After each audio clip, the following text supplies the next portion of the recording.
নমস্কার বন্ধুরা, তিয়াশাস রেসিপিতে সকলকে স্বাগত জানাই। আজ আমি পুঁই শাকের একটা নতুন রেসিপি আপনাদের সামনে নিয়ে এসেছি, যেটা গরম ভাতের সাথে খেতে অসাধারণ লাগে। তো রেসিপিটা তৈরি করার জন্য এখানে আমি নিয়েছি বেশ কিছুটা পুঁই শাক। আর পুঁই শাকটা দেখুন আমি একটু কচি দেখে নিয়েছি। পুঁই শাকের ডাঁটা থেকে পাতাগুলোকে এইভাবে একটু আলাদা করে নিচ্ছি। তো দেখুন পুঁই শাকের পাতা আর ডাঁটাগুলোকে আলাদা করে কেটে নিচ্ছি। আর ডাঁটাগুলোকে এরকম একটু ছোট ছোট করে কেটে নিচ্ছি।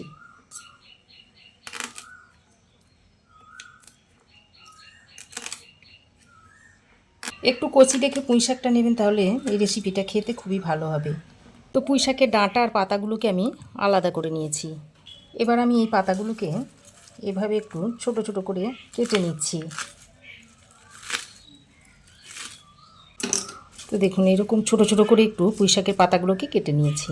তো দেখুন পুঁই শাকের পাতা আর ডাঁটাগুলোকে আলাদা করে নিয়েছি। আর এই ডাঁটার সঙ্গে নিয়েছি কিছুটা কুমড়ো আর কিছুটা আলু, আর এইভাবে একটু ডুমো ডুমো করে কেটে নিয়েছি। এবার আমি একটা মশলা তৈরি করে নেব। তার জন্য একটা মিক্সিং জার নিয়েছি। মিক্সিং জারের মধ্যে দিয়ে দিচ্ছি কয়েক টুকরো আদা, দুটো কাঁচা লঙ্কা, ওরই সঙ্গে দিয়ে দিচ্ছি 1 চামচ গোটা জিরে, 1 চামচ দিয়ে দিচ্ছি হলুদ সর্ষে। এবার এই সব কিছুকে একসঙ্গে করে মিহি করে বেটে নেব। তো দেখুন মশলাটাকে আমি এইরকম মিহি করে বেটে নিয়েছি। এবার এটাকে এক সাইডে সরিয়ে রেখে এখন আমি রান্নাতে চলে যাব। প্রথমেই আমি একটা কড়াই গরম করে নিয়ে এর মধ্যে দিয়ে দিচ্ছি এই 4 চামচ পরিমাণ সাদা তিল। ছোট চামচের 4 চামচ পরিমাণ তিল আমি নিয়েছি। এবার এই তিলটাকে শুকনো কড়াইয়ে একটু ড্রাই রোস্ট করে নিচ্ছি।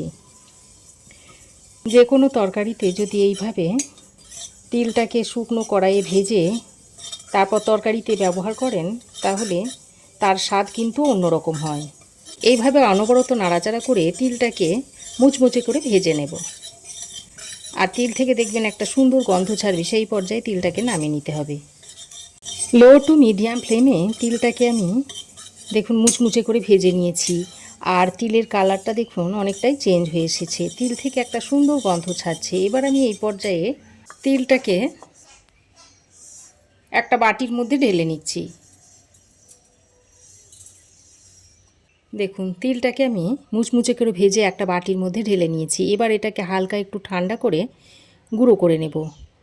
তবে একদম মিহি করে গুঁড়ো করব না, একটু আধ ভাঙা করে গুঁড়োটা করে নেব।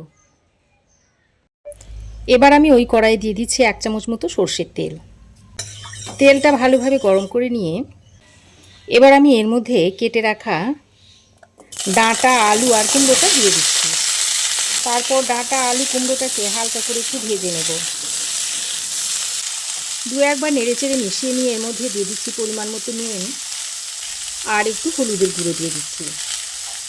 তারপর এগুলোকে একসঙ্গে করে ভেজে নেব। কয়েকবার নেড়েচেড়ে মিশিয়ে নিয়ে এবার আমি একটা ঢাকনা লাগিয়ে সবজিগুলোকে ভালো করে ভেজে নিচ্ছি। প্রায় 2-3 মিনিট সময় ধরে কুমড়ো, আলু, ডাঁটাটাকে ঢাকা দিয়ে ভেজে নিয়েছি। আর দেখুন কুমড়ো, আলু, ডাঁটা অনেকটাই নরম হয়ে গেছে আর খুব সুন্দরভাবে ভাজা হয়ে গেছে।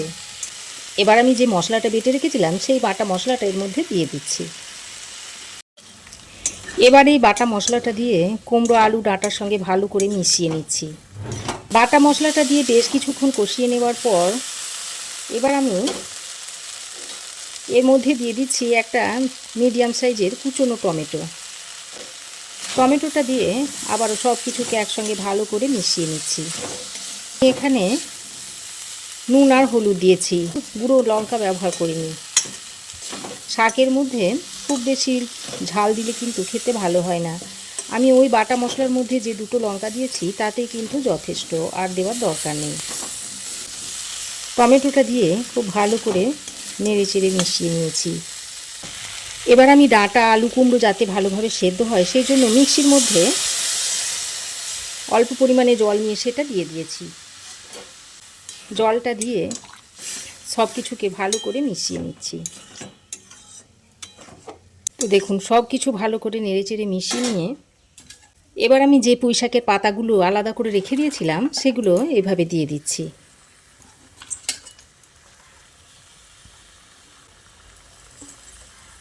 পুঁই শাকের পাতাগুলো দেওয়ার পর এখন আমি আর নাড়াচাড়া করব না। এবার আমি একটা ঢাকনা লাগিয়ে 3-4 মিনিট মতো রান্না করে নেব। তো দেখুন, ঢাকা দিয়ে আমি 3-4 মিনিট মতো রান্না করে নিয়েছি। ঢাকা দিয়ে রান্না করার জন্য শাকটা অনেকটাই পরিমাণে কমে গেছে। আর আলু দেখুন মোটামুটি সেদ্ধ হয়ে গেছে, ডাঁটাও মোটামুটি সেদ্ধ হয়ে গেছে। এবার আরও কিছুক্ষণ এইভাবে নেড়েচেড়ে মিশিয়ে নিচ্ছি। এবার শাক, ডাঁটা, আলু, কুমড়ো সব একসঙ্গে ভালো করে মিশিয়ে নিচ্ছি। তো খুব ভালো করে নেড়েচেড়ে মিশিয়ে নিয়ে আবারও 2-3 মিনিট মতো ঢাকা দিয়ে রান্না করে নিচ্ছি। এতে করে আলু, কুমড়ো, ডাঁটা ভালোভাবে সেদ্ধ হয়ে যাবে। তো ঢাকা দিয়ে আমি আরও 2-3 মিনিট মতো রান্না করে নিয়েছি। আর আলু, ডাঁটা, কুমড়ো সব কিছুই ভালোভাবে সেদ্ধ হয়ে গেছে। এবার আমি এটাকে নামিয়ে একটা বাটির মধ্যে ঢেলে নিচ্ছি। তারপর এই কড়াইটাকে ভালো করে ধুয়ে নিয়ে আবারও গ্যাসে বসিয়ে দিয়েছি। তারপর এর মধ্যে দিয়ে দিচ্ছি আরও 1 চামচ পরিমাণ সর্ষের তেল। তারপর এর মধ্যে দিয়ে দিচ্ছি 1/2 চামচ পরিমাণ 5 ফোড়ন আর একটা শুকনো লঙ্কা। এবার ফোড়নটাকে একটু সুন্দর করে ভেজে নিতে হবে। ফোড়ন থেকে যখন সুন্দর একটা গন্ধ ছাড়বে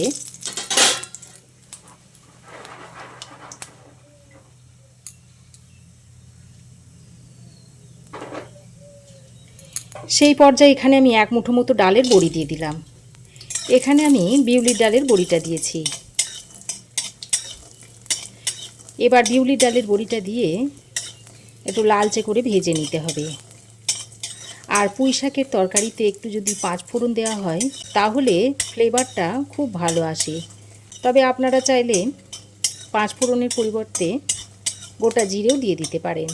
তো দেখুন, বড়িগুলোকে আমি এরকম লাল লাল করে ভেজে নিয়েছি। এবার আমি যে শাকটা চচ্চড়ি করে রেখে দিয়েছিলাম সেটা এর মধ্যে দিয়ে দিচ্ছি। তারপর ফোড়নের সঙ্গে খুব ভালো করে মিশিয়ে নিচ্ছি। যে কোনো শাকে যদি এইভাবে ফোড়ন দিয়ে রান্না করা হয় তাহলে সেই শাকের স্বাদ কিন্তু খুবই ভালো হয়। তো সব কিছু একসঙ্গে ভালো করে মিশিয়ে নিয়েছি। এবার এই 1-2 মিনিট মতো একটু ফুটিয়ে নেব। ফোড়নটা দিয়ে শাকটাকে আরও 2 মিনিট মতো ফুটিয়ে নিয়েছি। তারপর আমি এখানে স্বাদের ব্যালেন্সের জন্য একটু চিনি দিয়ে দিচ্ছি। এটা যেহেতু শাক রান্না করছি তাই একটু চিনি দিতে হবে, তাহলে খেতে ভালো লাগবে। তবে যারা চিনি পছন্দ করেন না তাদের দেওয়ার দরকার নেই। চিনিটা দিয়ে আবার সব কিছু একসঙ্গে ভালো করে মিশিয়ে নিয়েছি। এবার আমি সবশেষে যে তিলটাকে ভেজে নিয়েছিলাম সেটাকে আধ ভাঙা করে এর মধ্যে দিয়ে দিচ্ছি। তারপর সব কিছুকে একসঙ্গে ভালো করে আবারও মিশিয়ে নিচ্ছি। তো খুব ভালো করে মিশিয়ে নিয়ে আরও 2 মিনিট মতো রান্না করে নেব। আরও 2 মিনিট রান্না করে নিলে রেসিপিটা সার্ভ করার জন্য একেবারে রেডি হয়ে যাবে। এইভাবে তৈরি করে আপনারা গরম গরম ভাতের সঙ্গে খেতে পারেন। তো দেখুন, আমি এর থেকে বেশি আর ফোটাবো না, তাহলে ঝোলটা অনেকটাই শুকিয়ে যাবে। তাই আমি এই পর্যায়ে গ্যাসের ফ্লেমটাকে বন্ধ করে রেসিপিটা আপনাদের সার্ভ করে দেখাচ্ছি। তো নিরামিষ তিল পুঁইটাকে আমি এখন একটা পাত্রে সার্ভ করে দিচ্ছি। পুঁই শাকের অনেক রেসিপিই তো আপনারা খেয়েছেন। এইভাবে তিল দিয়ে পুঁই শাকের রেসিপিটা তৈরি করে খেয়ে দেখুন, আশা করছি ভালো লাগবে। তো আমার এই আজকের তিল পুঁইয়ের রেসিপি আপনাদের কেমন লাগলো অবশ্যই একটা কমেন্ট করে জানাবেন। ভালো লাগলে একটা লাইক ও শেয়ার করবেন। পাশে থাকা বেল আইকনটাও অবশ্যই প্রেস করে দেবেন। আর আমার চ্যানেলে যদি নতুন হয়ে থাকেন তো প্লিজ চ্যানেলটাকে সাবস্ক্রাইব করার অনুরোধ রইল। আজ এ পর্যন্তই। আবার দেখা হবে নতুন কোনো রেসিপি নিয়ে নেক্সট এপিসোডে। সে পর্যন্ত ভালো থাকবেন, সুস্থ থাকবেন। ধন্যবাদ।